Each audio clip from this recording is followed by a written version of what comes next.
본 방송에서 제공하는 투자 정보는 투자 판단에 대한 조언입니다. 방송에서 제공하는 주식의 가치, 가격 상승 및 가격 하락에 대해서는 방송사에서 보장하지 않습니다.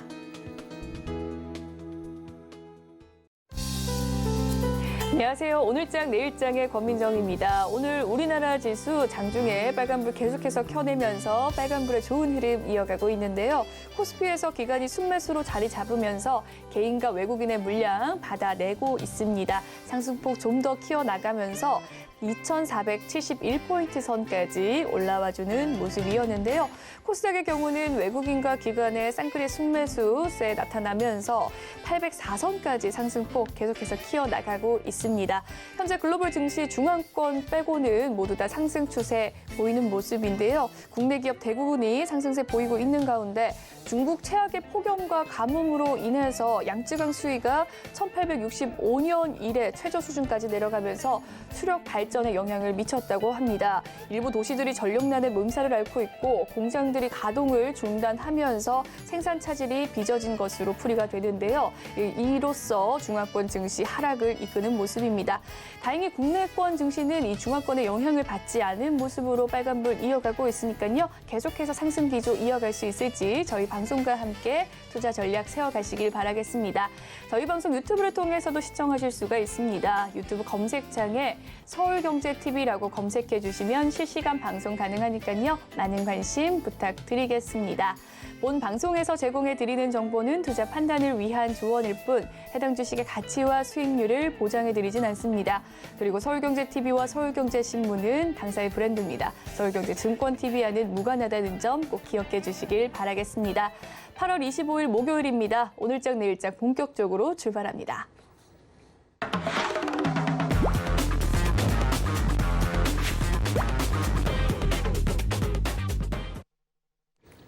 이 시각 보도본부 시간입니다. 오늘은 장민성 기자와 함께합니다. 어서 오세요. 안녕하세요. 네, 그러면 오늘은 어떤 헤드라인 들고 오셨을지 화면으로 먼저 만나보도록 하겠습니다.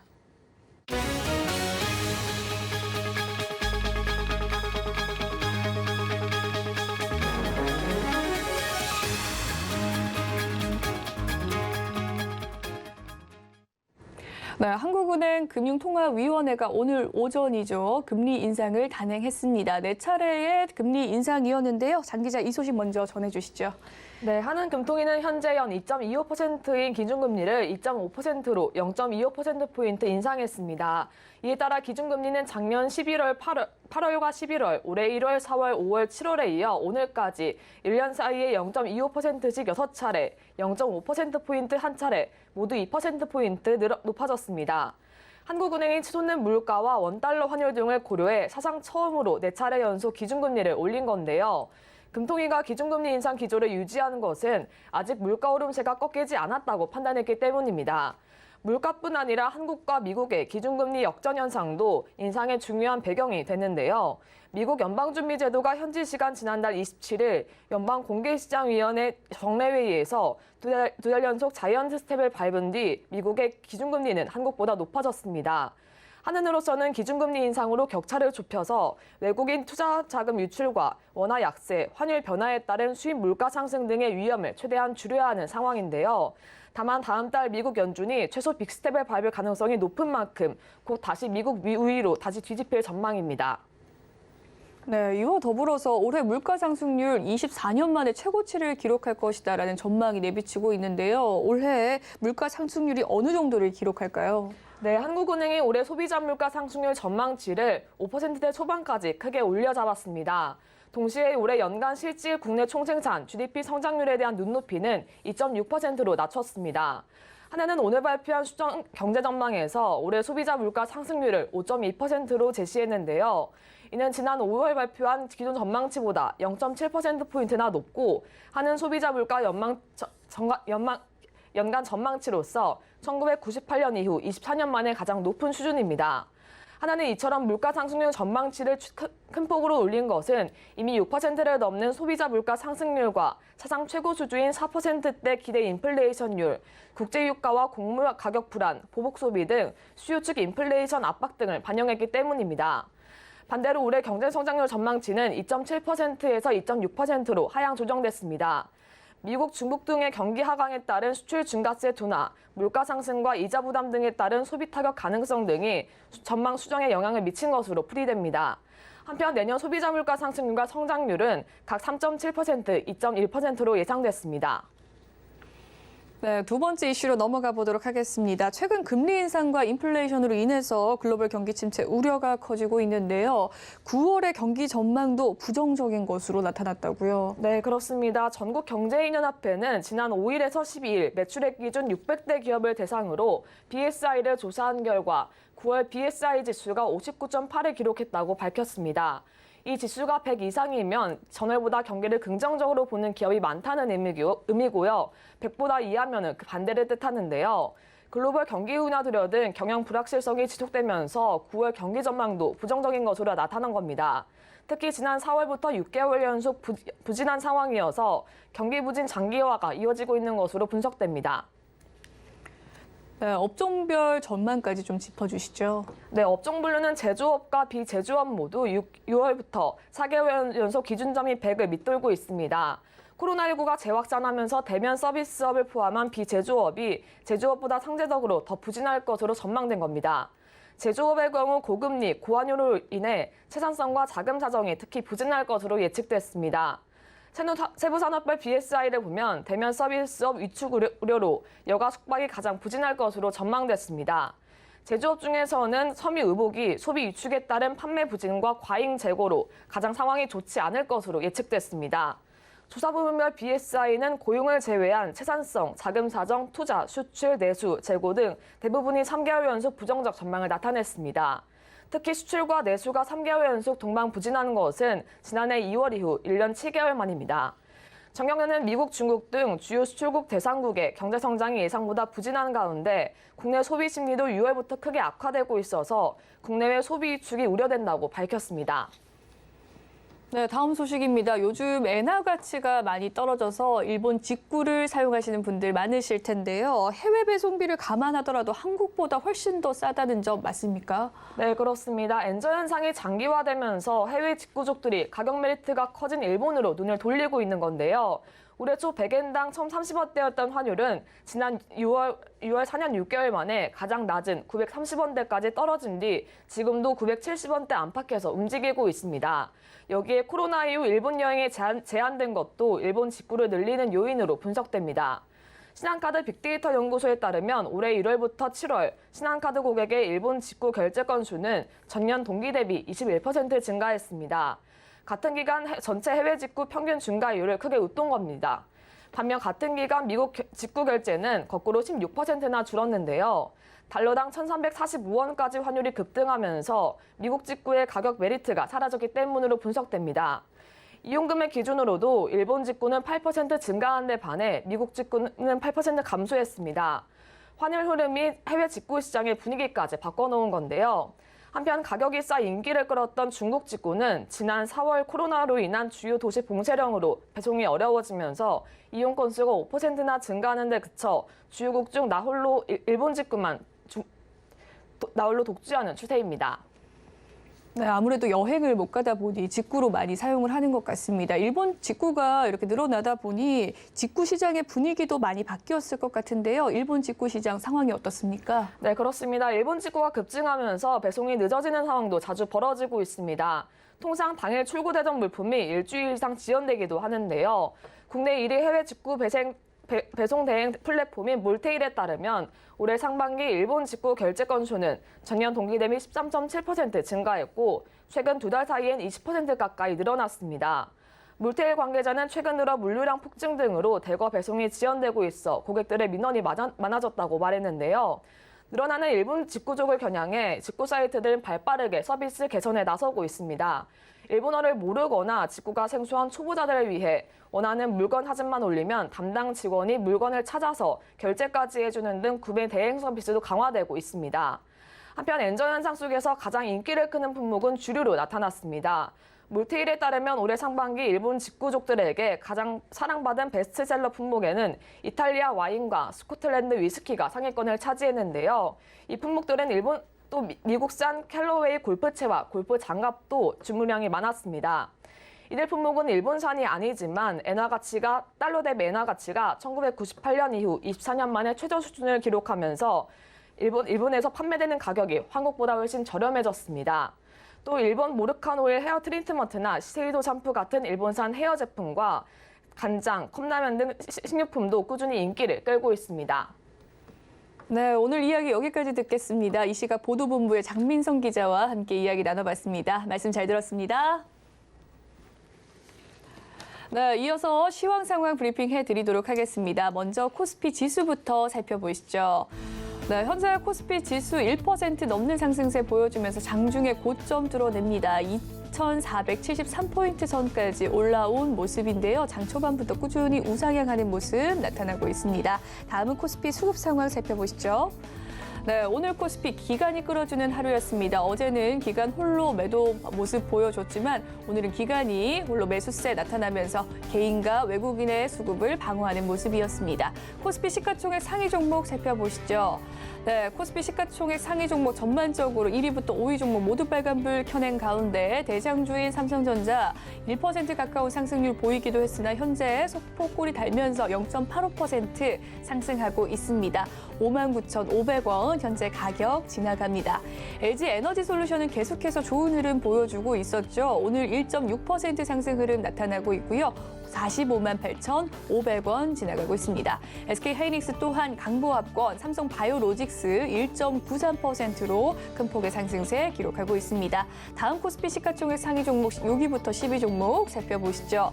전반적으로 빨간불 켜낸 가운데 삼성 SDI 홀로 파란불 켜고 있습니다. LG화학은 0.33% 강보합권의 흐름 보여주고 있고요. 어제 미국을 방문했던 정의성 회장, 현대차 그룹 2% 오늘자 상승하는 흐름 나타나고 있습니다. 삼성 SDI 2차 전지 관련주로 어제는 빨간불 켰지만 오늘은 파란불로 1%대 하락세. 오늘 IT 플랫폼주 올라와 주면서 네이버와 카카오 나란히 1.4%대 상승 흐름 이어가고 있습니다. 다음은 코스닥 살펴보시죠.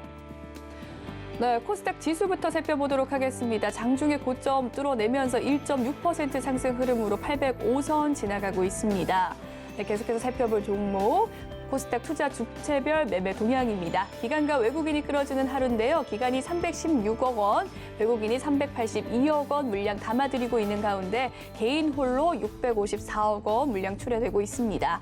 네, 다음으로 살펴볼 코스닥 시가총액 상위 종목 1위부터 5위 종목은요. 모두 다 빨간불 켜고 있는 가운데 셀트리온 헬스케어 2.35%로 좋은 흐름 이어지고 있습니다. 74,000원에 현재 가격 기록되고 있는데요. 에코프로비엠 현재 강보합권, LNF도 1.7%대로 좋은 훈풍 이어가고 있습니다. HLB 살펴보시죠. 어제도 상승 크게 했던 HLB 2.65% 상승 흐름 보여주면서 오늘도 큰 흐름의 상승 흐름 보여주고 있습니다. 카카오게임즈 1.52%로 어제 낙폭 만회하는 모습이고요. 다음 코스닥 시가총액 상위 종목 6위부터 10위 살펴보겠습니다. 네, 역시나 모든 종목 빨간불 켜고 있는 가운데 게임주인 펄어비스 1% 상승 흐름으로 현재 가격 56,800원 지나가고 있고요. 셀트리온 제약, 셀트리온 헬스케어와 함께 빨간불 켜고 있습니다. 2.9% 큰 폭의 상승세 기록하고 있습니다. 알테오젠도 살펴보시죠. 1% 상승세, 어제는 3% 가까운 상승 흐름 보여줬지만 오늘 1% 함께 따라가는 상승 흐름 기조 유지하고 있습니다. 67,400원의 흐름 보여주고 있고요. 에코프로 0.71% 강보합권, 스튜디오 드래곤도 오늘까지 빨간불 2거래일 연속 이어갑니다. 네, 이로써 코스닥 시가총액 상위 종목 6위부터 10위 종목 살펴봤습니다. 이번에는 특징주 살펴보시죠. 네, 오늘의 첫 번째 특징주는 넥슨 게임즈입니다. 넥슨이 하반기 주요 신작인 히트2를 오늘 출시했는데요. 출시 이후에 재료 소멸이라는 인식과 함께 주가가 낙폭을 보여주고 있습니다. 또한 공개 이후에 이용자들 사이에서 평가가 현재 다소 아쉬운 상황인데요. 이로써 넥슨 게임즈 오늘자 하락하고 있습니다. 15.93%까지 급락세 보여주면서 17,950원까지 떨어진 상황인데요. 장중의 저가는 17,500원 2,500원이었습니다. 네, 두 번째 종목도 살펴보실까요? 오늘의 특징주 두 번째는 LG 이노텍입니다. 전일 장 마감 후에 테슬라의 1조 원대 카메라 모듈을 수주한다는 소식이 전해지면서 오늘 장 초반부터 주가 강세 보였습니다. 한국거래소가 이에 조회 공시를 요구를 했고 시한은 오후 6시라고 합니다. 이로써 LG 이노텍 현재 장중에 3.8% 상승 흐름 이어가고 있고요. 장중의 고점은 34만 4천 원이었습니다. 네, 이렇게 시황 상황 살펴봤습니다.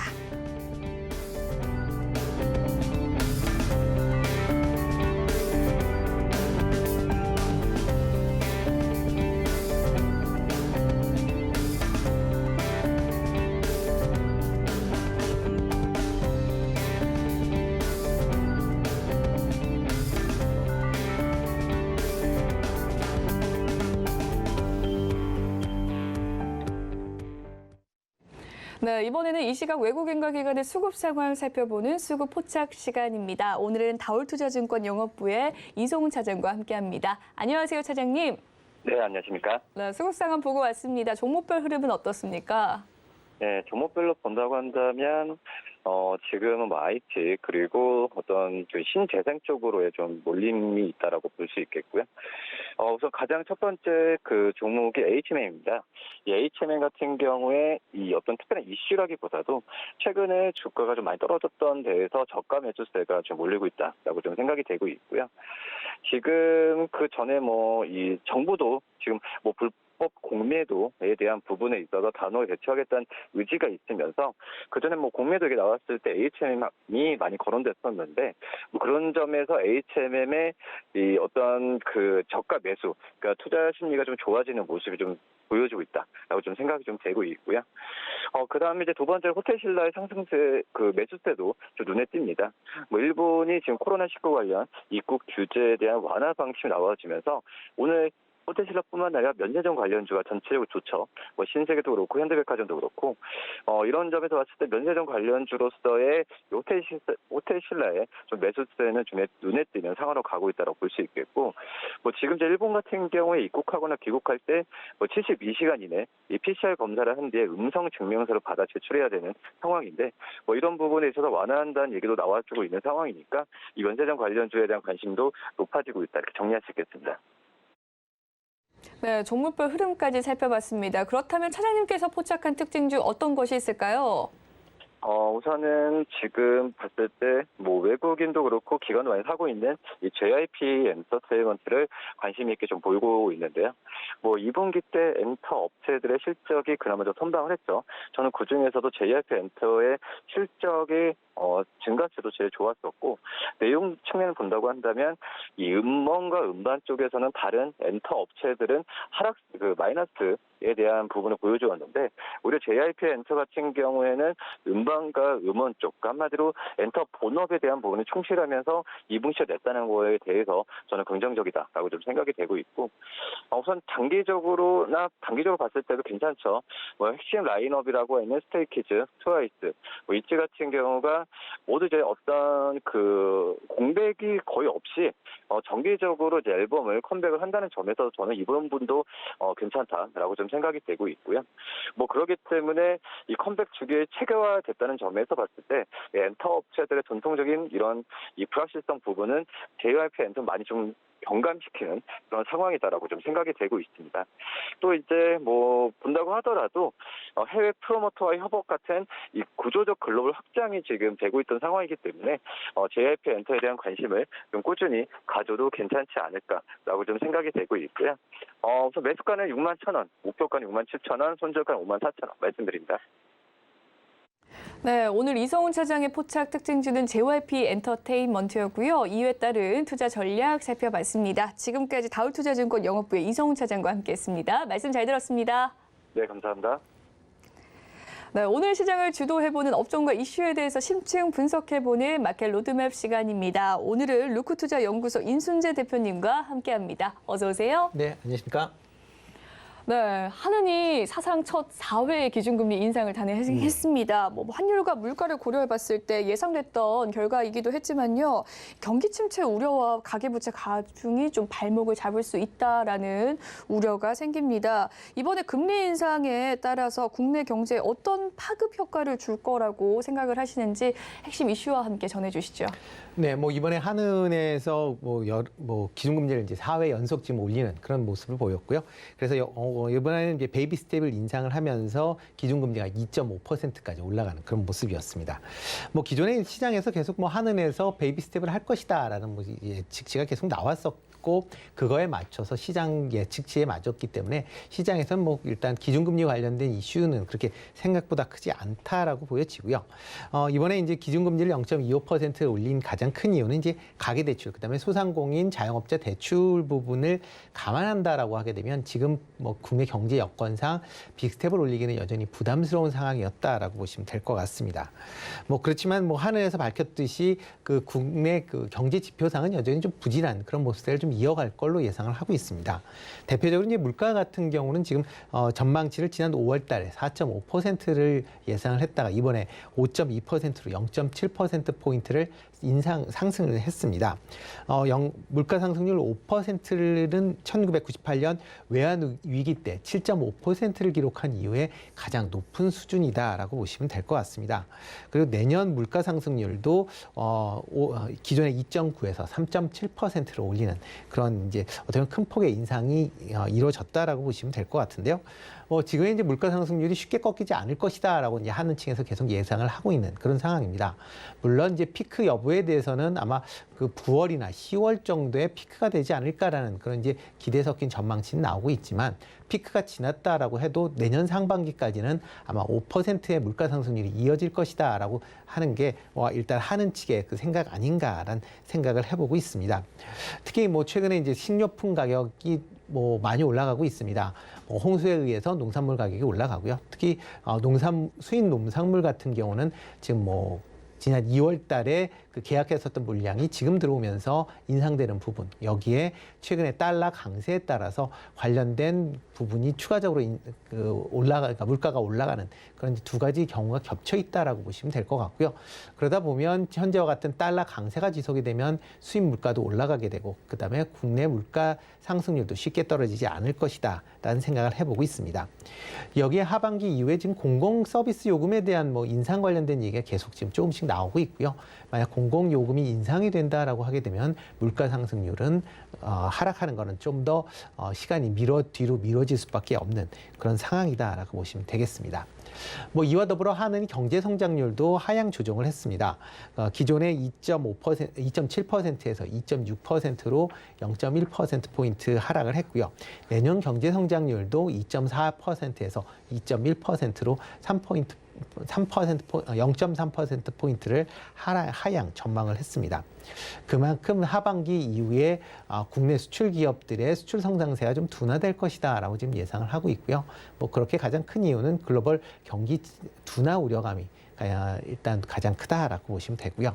또 하나가 이제 최근에 그 이자가 금리 상승에 따른 이자 부담 증가, 그다음에 물가 상승에 따른 이제 실질 소득 감소 등으로 인해서 향후에 소비 위축에 대한 우려도 여전히 크게 작용을 하고 있다라고 보시면 되겠습니다. 이에 따라서 국내 경제 환경도 올해보다는 내년 상반기에 좀 더 나쁘게 작용할 가능성도 더 커 보이고요. 그러다 보면 지금보다 내년 경제 상황이 좀 더 어려워질 수도 있다라는 점도 투자하실 때 유의할 필요가 있지 않을까 싶습니다. 네, 전체적으로 경기 둔화 우려감이 커짐에 따라서 한은 자체에서도 물가 상승률은 좀 이전보다 부정적으로 인식이 되고 또 경제 성장률 전망 또한 낮아질 것은 좀 어쩔 수 없는 불가피한 현상일 것으로 사료가 됩니다. 그래도 올해 10월과 11월 두 번의 금통위가 남은 상황인데요. 최근에 환율이 연고점을 재차 경신하는 모습을 보였고 9월에 FOMC 통해서 금리 인상 전망치가 50bp로 기울어진 상황인데 텐데 기조는 어떻게 될 것이라고 전망을 하십니까? 네, 뭐 이번에 이제 0.25%포인트를 올렸는데 아마 지금 10월 달, 11월 달에 금융통화위원회가 이제 올해 2번 더 남아 있다라고 보시면 되는데요. 그때도 아마 기준금리는 베이비 스텝으로 인상할 가능성이 지금 좀 크다라고 보시면 될 것 같습니다. 뭐 가장 큰 이유는 뭐 지속적인 물가 상승세가 유지가 되고 있다라고 보시면 될 것 같고요. 물가 상승률을 낮추기 위해서는 어쩔 수 없이 기준금리를 올려야 되는 그런 상황이다라고 보시면 되겠습니다. 다만 이제 국내 이제 경제 여건이 계속 지금 뭐 부정적인 요인들이 더 많기 때문에 뭐 빅스텝에 대한 인상 가능성보다는 베이비 스텝을 할 가능성이 좀 더 많지 않을까라는 생각을 해보고 있고요. 다만 이제 물가 상승률이 지금 뭐 시장에서 예측하는 것보다 더 높게 이루어진다든가 하게 되면 아마 약간 한은에서도 기준금리에 대한 베이비 스텝을 할지 빅스텝을 할지 고민하는 단계가 다다를 수도 있다라고 생각을 하고 있습니다. 그렇기 때문에 지금 나오고 있는 경제 지표에 관련된 부분도 여전히 관심 있게 좀 보시면 좋을 걸로 생각이 되고 있고요. 특히 이제 그 미국에서 9월 달 FOMC가 개최되고 난 후에 기준금리를 지금 뭐 0.5%포인트냐 아니면 0.75%포인트냐에 대한 뭐 의견이 분분하지만 기본적으로 다시 한미 금리 차가 다시 벌어지는 그런 상황이 이제 도래할 가능성이 크다라고 보여집니다. 일단 뭐 미국의 기준금리가 올라간다라는 것 자체로는 뭐 일단 한은에서 상수로 받아들이는 거 아닌가 싶고요. 그렇기 때문에 국내 기준금리 움직임과는 상대적으로 조금 이제 관계가성이 좀 떨어질 가능성 충분히 있다라고 보여집니다. 특히 이제 미국의 기준금리를 이제 자이언트 스텝으로 인상했을 때 뭐 일단 뭐 수입 물가 안정이나 그다음에 외국인 투자자들의 동요를 막기 위해서 뭐 국내 기준금리도 뭐 빅스텝으로 올려야 되는 거 아니냐라는 뭐 의견은 충분히 나올 수는 있다라고 생각이 됩니다. 하지만 아직까지는 뭐 한은에서도 그렇고 국내 여건상으로 본다라고 하게 되면 뭐 빅스텝 하기에는 조금 부담스러운 측면은 있다라고 보시면 될 것 같고요. 한은 총재 같은 경우도 오늘 발언을 하면서 빅스텝 가능성에 대해서는 일단은 없다라고 지금 발언을 한 상황이니까 그런 점도 같이 참고해 주시면 좋을 것 같습니다. 네, 역시나 좀 베이비 스텝으로 기준금리를 인상할 것이다라는 전망을 남겨주셨습니다. 올해 2번 남은 금통위였는데요. 그럼에도 불구하고 미국에서 이 행여나 자이언트 인상 시에 한미의 금리 격차가 벌어질 것이 좀 우려가 많이 되는 상황입니다. 현재는 다소 제한적인 외국인 자금이 좀 이탈을 할 수 있다라는 우려 때문일 텐데요. 어떻게 보시나요? 네, 지금 뭐 한미 금리 격차가 이제 벌어지면서 이제 자금의 이탈에 대한 얘기들이 계속 나오고 있습니다. 그렇지만 단기적으로는 외국인 자금 유출은 그렇게 크지 않을 걸로 그렇게 예상이 되고 있고요. 뭐 과거 예를 봐도 그 한미 금리 격차가 1% 정도 날 때까지는 뭐 그렇게 외국인 자금이 그렇게 해외로 빠져나가는 지는 않았다라는 게 이제 과거 이제 전례다라고 보시면 될 것 같습니다. 뭐 최근 들어 이제 외국인들이 국내 주식 시장에서 뭐 꾸준히 지금 국내 주식을 순매수하고 있는 그런 기조를 보인다라고 하게 되면 일단은 뭐 당장에 뭐 외국인 자금 유출에 대한 부분은 좀 뭐 걱정을 안 하셔도 될 것 같고요. 다만 이제 국채에 관련된 부분에서 국채가 이제 만기가 도래할 때마다 지금 과연 외국인들이 이런 만기 채권을 국내에 재투자할 건지 아니면 해외로 유출할 시키는 건지가 아마 시장에서 좀 더 관심 있게 보셔야 되지 않을까라는 생각을 하고 있습니다. 뭐 일반적으로 지금 외국인들 같은 경우에 기존에 채권들이 이제 만기 상환이 된다라고 하게 되면 이 자금을 국내 채권에 다시 재투자하는 그런 모습을 좀 보였습니다.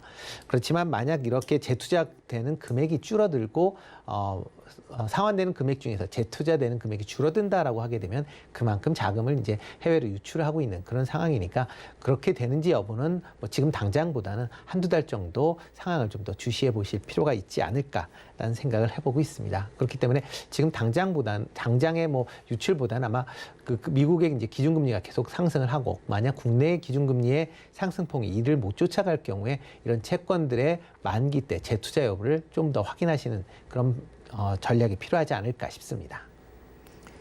네, 9월까지 지표를 좀 살펴보면서 관망하는 자세를 가지되 채권 만기에 재투자하는 방법을 고려해 보시면 좋을 것 같다라는 생각이 드네요. 금통위는 통화정책 방향 의견문을 통해서 향후 수출 증가세가 계속해서 낮아질 것으로 예상을 했습니다. 이에 내년 성장률을 5월 전망치를 하회할 것이라고 전했는데요. 또한 오늘 내놓은 거죠. 이 전산업 8월 기업 경기 실사 지수를 봤을 때 불구하고 좀 체감 경기가 나쁘다. 있다라는 생각이 들었습니다. 하반기 국내 주요 기업의 좀 투자 전략을 어떻게 업데이트를 해보면 좋을까요? 네, 일단 뭐 그 전 산업 그 지금 8월 경기 실사 지수가 지금 6개월, 4개월 네, 하여튼 지금 계속 하락 중에 있다라고 보시면 될 것 같습니다. 이렇게 하락을 한다라는 건 그만큼 어떤 기업 경영이 한 입장에서 상당히 부담스러울 수밖에 없고요. 뭐 이렇게 된 가장 큰 이유가 이제 하반기 글로벌 환경 자체가 악화될 것이다라는 그런 이제 전망치가 계속 나오고 있는 그런 상황입니다. 뭐 IMF나 뭐 아니면 뭐 세계은행 같은 경우에 글로벌 그 경제 성장률을 계속 좀 조금씩 낮추고 있는 그런 상황이다라고 보시면 되고요. 이렇게 이제 글로벌 경제 성장이 둔화된다라고 하게 되면 수출 중심의 국내 기업들의 성장세도 같이 둔화가 될 가능성이 좀 더 커지고 있다라고 보시면 되겠습니다. 특히 이제 중국의 이제 경제 성장률이 둔화가 된다라고 하게 되면 중국의 중간재 수출을 많이 하고 있는 국내 기업 입장에서 상당한 이제 매출이나 손익, 영업이익 차원에서 불이익을 받을 가능성이 충분히 커진다라고 보시면 되겠습니다. 그리고 과거와는 다르게 최근에 이제 원화 약세에 따라서 수출 기업에 대한 뭐 영향이 제한적으로 미친다라는 것도 어떤 부정적인 요인이다라고 보시면 되겠습니다.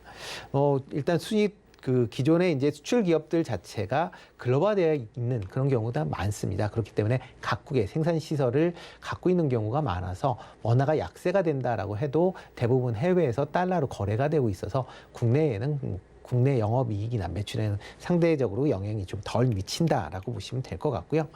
특히 최근에 이제 달러 강세에 따라서 해외 원자재의 수입 가격이 올라가고 있습니다. 이런 수입 가격이 올라간다라고 하게 되면 그만큼 영업 관련된 비용이 증가할 수밖에 없는 거고요. 이런 영업 비용으로 인해서 기업들의 가격을 올리지 않는다라고 하게 되면 기업 수익성도 상당히 이제 악화될 수밖에 없는 그런 상황입니다. 이렇게 이제 기업들이 그 제품 가격을 올리게 되면 국내 물가 수준도 당연히 좀 올라갈 수밖에 없고요. 그런 것도 좀 유의해서 보시면 좋을 것 같습니다. 네, 또 이번 주 우리나라 증시 살펴보면 좀 출렁이는 증시였는데요. 아무래도 오늘 또 한은의 금통위가 예정되어 있었고 오늘부터 시작이죠. 잭슨홀 미팅이 주요 내용이었습니다. 그에 따른 좀 다음 주의 투자 전략이 궁금하신 분들 많으실 텐데 다음 주 투자 전략은 어떻게 보시나요?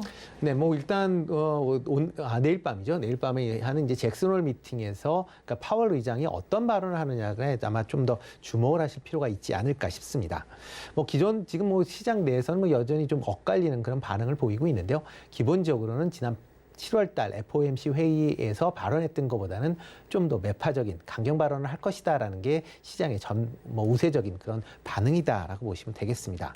특히 인플레이션을 낮춰야 되는 그런 상황에서 지금 뭐 증시가 이렇게 뭐 다시 상승을 보인다든가 하게 되면 뭐 연준 입장에서 상당히 이제 부담을 가질 수밖에 없는 거고요. 그러다 보면 기준금리 인상을 지금보다 좀 더 강하게 할 수밖에 없다라고 보시면 되고요. 뭐 이런 지금 상황에서 지금 제일 얘기가 많이 나오는 게 지금의 이제 8%대 이 물가 상승률을 2%로 낮추기 위해서는 뭐 현재의 기준금리 상승은 좀 더 이어질 것이고 그리고 만약 기준금리 상승이 끝난 후에도 장기간 동안 기준금리를 유지해야 된다라는 그런 의견이 지금 많이 나오고 있습니다. 아마 파월 의장의 발언에도 이런 내용이 포함되지 않을까라는 그런 이제 조심스러운 예측을 해보고 있고요. 이런 발언의 내용에 따라서 만약 강경 발언이 이어진다라고 하게 되면 증시는 추가적인 조정이 불가피하지 않을까라는 생각을 해보고 있습니다. 다만 뭐 파월 의장이 지난 7월 달 FOMC 회의 정도 수준의 발언은 수위를 조절을 한다라고 하게 되면 일단 기본적으로 지난 주 초에 미국 증시나 뭐 국내 증시 같은 경우도 이번에 이제 파월 의장의 발언에 어느 정도 선반영돼 있는 부분들이 있습니다. 그렇기 때문에 선반영이 됐기 때문에 주식시장에서는 상대적으로 발언 끝난 이후에 증시 입장에서는 좀 긍정적인 그런 모멘텀을 받을 수 있다. 그렇기 때문에 추가적인 상승이 가능하다라고 보시면 될 것 같습니다. 그렇기 때문에 이런 발언이 어떠냐에 따라 좀 관심을 가지실 필요가 있고요. 만약 파월 의장이 덜 매파적인 발언을 할 경우에는 기술주 중심으로 아마 상승세가 좀 더 이어질 가능성이 충분히 있다라고 생각이 되고요. 뭐 국내 주식 같은 경우도 뭐 대표적인 뭐 성장주라고 보여지죠. 반도체나 2차 전지, 자동차 관련주들의 움직임이 좀 눈에 띄지 않을까. 그와 더불어 신재생에너지 관련된 종목들도 눈여겨보실 필요가 있지 않을까 싶습니다. 네, 역시나 내일 있을 8월 의장의 발언이 증시에 긍정적일지 부정적일지 판가름이 나는 발언이기 때문에 좀 주목할 필요가 있다라는 생각이 들었습니다. 이제 다음 주 투자 전략까지 살펴봤고요. 지금까지 루크투자연구소 임순재 대표님과 함께했습니다. 말씀 잘 들었습니다. 네, 고맙습니다.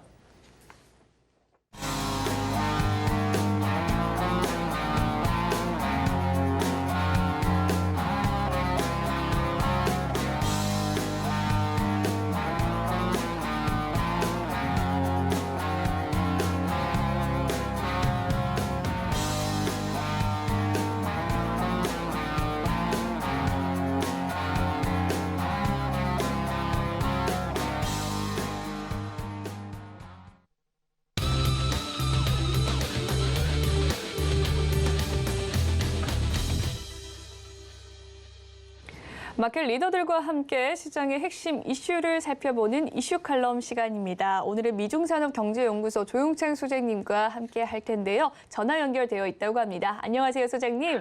예, 안녕하십니까. 네, 오늘부터 토요일까지죠. 미국의 잭슨홀 미팅이 열렸습니다. 이 잭슨홀에서는요, 전 세계 중앙은행 관계자와 경제학자, 시장 관계자가 참석해서 이 금융 정책의 중장기 과제를 논의하는데 3년 만에 대면 회의로 열리는 잭슨홀 미팅에서 금융시장에 충격을 줄 내용 나오겠습니까? 네, 결론적으로 말씀드려서 이번에는 아무래도 금융 쇼크는 없을 것 같고요. 또 무풍을 통과할 것으로 보여지기 때문에 뭐 증시에 대한 과도한 그 우려, 그러니까 리스크 오프 현상도 없지 않을까 보여집니다. 이같이 보는 근거는 뭐 잭슨홀 미팅에서 시장이 가장 주목하는 것은 금요일 오후 11시에 있을 파월 의장의 연설인데요. 여기에서는 내년도까지 금융 정책을 전망하는 그 연설을 한다 그럽니다. 늘 그 자신이 주장해 왔듯이 인플레이션 억제를 목표로 하고 있기 때문에 뭐 금리 인상을 계속하는 게 적절하다는 내용을 표명할 것으로 보여지고요. 다만 시장이 우려하는 부분들, 그러니까 단기 금융 정책과 관련된 방향성과 관련된 코멘트는 하지 않는다고 합니다. 아무래도 9월달 금리 인상 폭이라든지 어느 시점에서 금리 인상을 속도를 늦출지와 관련된 이야기를 안 할 것으로 보여지고요. 이 때문에 미국 옵션 시장에서도 S&P 지수의 그 변동성 움직임은 1.4% 내외로 크게 축소가 됐습니다. 최근 한 달간 하루 평균 움직임이 1%를 조금 웃도는 수준이었기 때문에 시장에서도 더 이상 잭슨홀 미팅이 악재가 되지 않을 것이라는 것은 분명히 지금 보여주고 있습니다. 네, 이 잭슨홀 미팅에 따라서 시장에 악재 영향은 없을 것이다라고 말씀을 해주셨습니다. 이미 선반영된 부분이라는 생각이 드네요. 3배의 속도로 금리 인상을 해온 연준이 이 잭슨홀 미팅 뒤에도 인플레이션 억제를 위해서 강경 노선을 많이 하나 유지할 경우 시장에 좀 충격을 주지는 않을까요? 네, 아무래도 시장이 걱정하는 것은 잭슨홀 미팅이 아니고요. 이제 앞으로 발표되는 경제 지표가 이를 시사할 것으로 보여지는데요. 뭐 인플레이션 억제를 위해서 경기 침체를 각오할 정도의 그 경제 지표들이 나빠지느냐, 또 금리 인상 속도를 늦췄을 경우에 만약 자산 효과로 인플레이션이 고공행진을 할 수가 있기 때문에 이렇게 된다면은 연준 내 매파적인 발언이 쏟아질 수 있다는 겁니다. 이렇게 된다면은 리스크 오프 분위기가 좀 더 강해지고요. 장단기 금리 역전 현상이 더 진행이 되는데 현재 그 미국 증시 같은 경우는 금리에 그 상당히 민감하게 움직일 수밖에 없기 때문에 뭐 달러 강세, 신흥국 통화 약세, 신흥국 증시의 하락이 가속화될 수 있는 것으로 보여집니다. 하지만 이런 현상들은 찾아오진 않을 것으로 보여지는데요. 아무래도 시장에서 예상한 대로 금융시장은 2023년 초에 금리 인상을 중단할 가능성이 높고요. 또 2023년 중반에는 금리 인하로 정책 방향이 뉴턴할 수 있지 않을까 보여집니다. 또 한 가지는 9조 달러로 부풀어 올랐던 연준의 그 밸런스 시트 같은 경우에는 2024년 말까지 한 2조 2천억 달러를 축소해야 되는데요. 이 규모는 금리 인상 74bp 정도의 충격에 맞먹기 때문에 뭐 연준이 조만간 이거와 경기와 관련된 투명성을 높이는 메시지가 나온다면 시장의 불확실성이 해소가 될 수 있기 때문에 너무 증시에 대한 과도한 우려는 하지 않으시는 게 좋지 않나 보여집니다. 네, 전반적으로 좀 중장기적인 흐름까지 살펴봐 주셨는데요. 2023년도에는 금리 인상을 단행이 좀 중단될 것이다라는 전망 이야기해 주셨고 2023년 중반부터는 U자형 패턴을 그릴 것이다라고 말씀을 해 주셨습니다. 잭슨홀 미팅에 대한 이 증시의 출렁거림은 크게 염려하지 마시라라는 이야기까지 해 주셨네요. 그럼에도 불구하고 증시 비관론자들이 있습니다. 비관론자들은 미국 증시의 반등은 좀 끝나고 다시 하락장이 시작될 것으로 보고 있는데 이와 같이 보는 근거는 무엇입니까? 네, 가장 중요한 것은 9월 달에 FOMC에서 큰 폭으로 금리를 인상한다면은 장기 금리죠. 10년물 미국 국채 수익률 같은 경우에는 현재 3%인데 3.2%까지도 급등할 수가 있게 된다고 합니다. 이렇게 된다면은 현재 S&P 500의 주가 지수는 4,140포인트인데요. 이 수준에서는 예상 주가 수익률이 18.2배입니다. 이렇게 되면 금리 상승은 주식의 리스크 프리미엄이 올라가기 때문에 예상 주가 수익 비율도 16배로 떨어져야 되는데요. 그렇게 된다면은 S&P 500의 연말 주가는 현재보다도 5% 정도 하락한 3,800선이나 아니면 15% 정도 떨어진 3,500포인트까지 취하기의 국면에서는 생각해야 되지 않나 보여지는데요. 하지만 월가에서는 비관적으로 보는 것만은 아닙니다. 최근에 JP 모건 같은 경우에는 큰 폭의 금리 인상이 9월 달을 마지막으로 종료가 되고요. 이렇게 되면 장기 금리는 오히려 꺾일 것으로 보고 있습니다. 아무래도 인플레이션 우려가 해소가 되기 때문에 그렇고요. 이렇게 된다면 성장률을 중심으로 해서 다시 증시는 반등할 수가 있기 때문에 JP 모건 같은 경우에는 연말은 현재보다도 한 3.5% 정도 더 올라갈 수 있다고 낙관적으로 보는 그 월가 전문가들도 상당히 많은 것으로 지금 나타나고 있습니다. 네, 월가 전문가들도 의견이 좀 분분하다라는 생각이 드는데요. 이 잭슨홀 미팅 뒤에 추가 금리 인상이 필요하다라는 메시지가 나오게 된다면 금융시장 긴장도 높아질 것은 분명한 것으로 보입니다. 큰 폭의 금리 인상에 따른 경기 후퇴를 피할 수 없다면 어떠한 투자 전략 세워야 할까요? 네, 이 부분도 너무 걱정 안 하셔도 됩니다. 미국은 1980년 이후에 6번의 경기 후퇴를 경험했는데요. 경기 후퇴 국면은 크게 세 가지 타입으로 나눠집니다. 첫 번째는 실질 성장률이 잠재 성장률보다 낮지만 계속 플러스 성장을 유지하는 IT 거품 붕괴 당시와 같은 아주 미미한 경기 후퇴 국면이 있고요. 두 번째로는 통상적으로 마이너스 1% 정도에 달하는 경기 후퇴 국면이 있고요. 또 한 가지는 큰 폭의 마이너스 성장이 찾아왔던 2008년 서브프라임 버블 붕괴라든지 2020년 코로나 위기 같은 상황인데 이런 큰 폭의 그 경기 하락은 이번에는 찾아오지 않을 것으로 보여지고요. 얕은 경기 후퇴가 찾아오는데 이 얕은 경기 후퇴 국면을 보면은 경기 후퇴가 시작되는 초입서부터 6개월간의 투자 성과를 보면은 아무래도 주가는 성장주 중심으로 미리 선 조정을 보여왔기 때문에 소형주는 하락하겠지만 대형주라든지 성장류 가치주를 중심으로 해서는 상승 랠리를 계속 이어간다고 합니다. 이 때문에 최근 주가가 선 조정을 보였고 잭슨홀 미팅에서도 무풍지대로 통과한다면 오히려 이제 성장주와 관련해서 조금 더 밝은 그 희망을 가지셔도 되지 않을까 생각이 됩니다. 네, 긴축 강화에 따라 이 경기가 후퇴될 시의 대응 전략에 대해서 세워봐 주셨는데요. 그때는 성장수도 좀 상승할 가능성이 엿보인다라는 말씀까지 덧붙여 주셨습니다. 이번에는 중국에 대한 이야기 해볼까 하는데요. 중국이 경제 정상화를 선언했음에도 불구하고 올해 들어 세 번째 금리 인하를 단행했습니다. 전 세계가 인플레이션 억제하기 위해서 금리 인상에 나서는 데 반해서 중국은 연속적으로 금리를 낮춰야 할 정도로 심각한 경기 침체나 유동성의 함정에 빠진 것은 아닐까요? 네, 맞습니다. 그 중국 같은 경우에는 사회 대출 총량 지표라고 있는데요.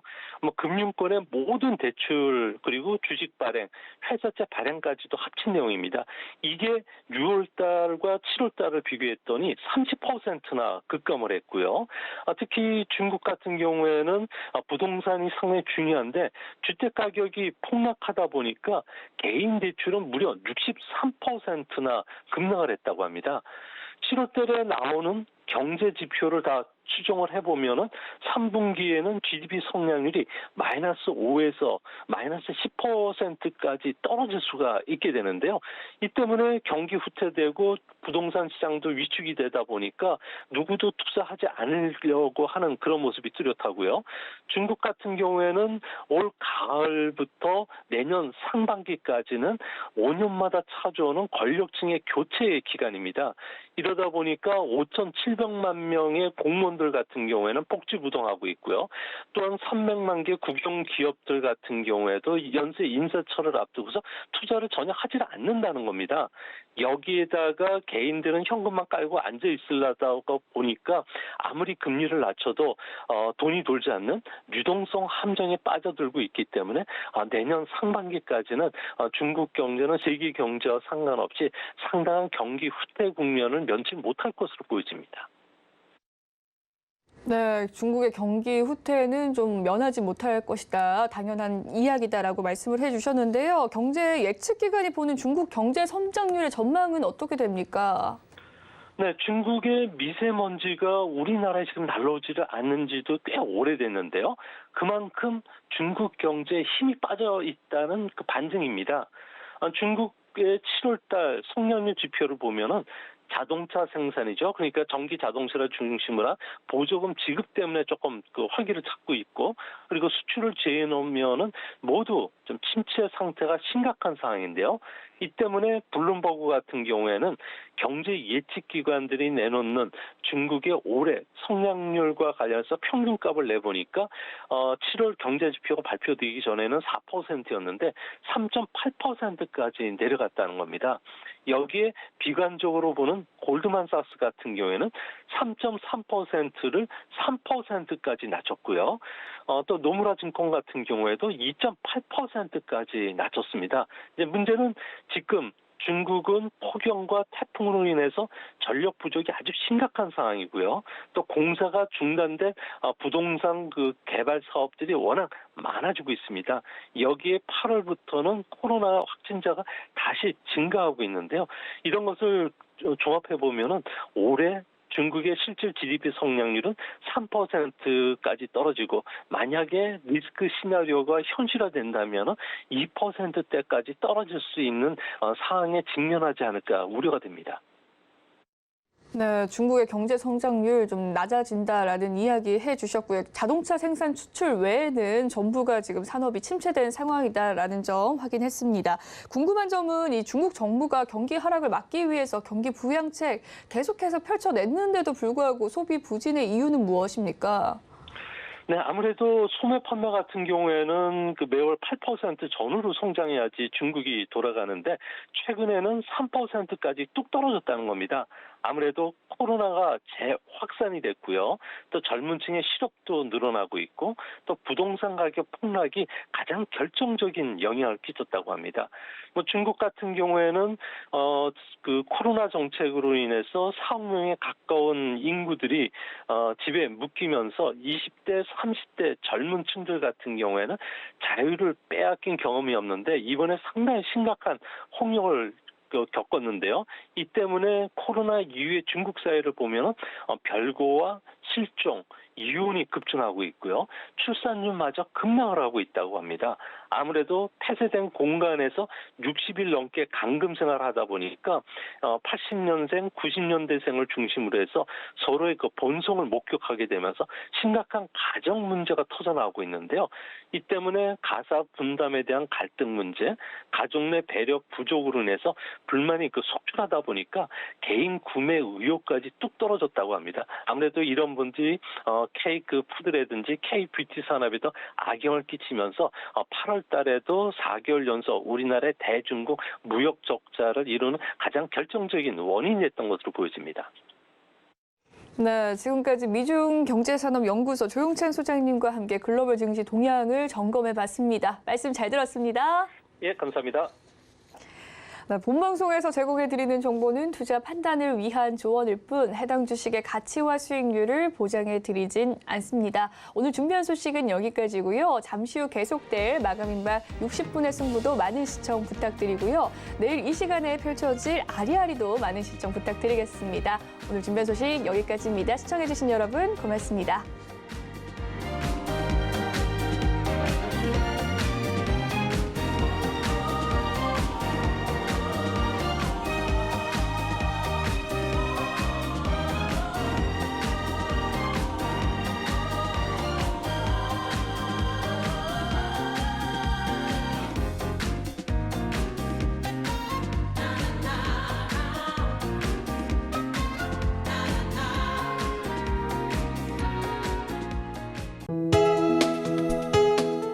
본 방송에서 제공하는 투자 정보는 투자 판단에 대한 조언입니다. 방송에서 제공하는 주식의 가치, 가격 상승 및 가격 하락에 대해서는 방송사에서 보장하지 않습니다.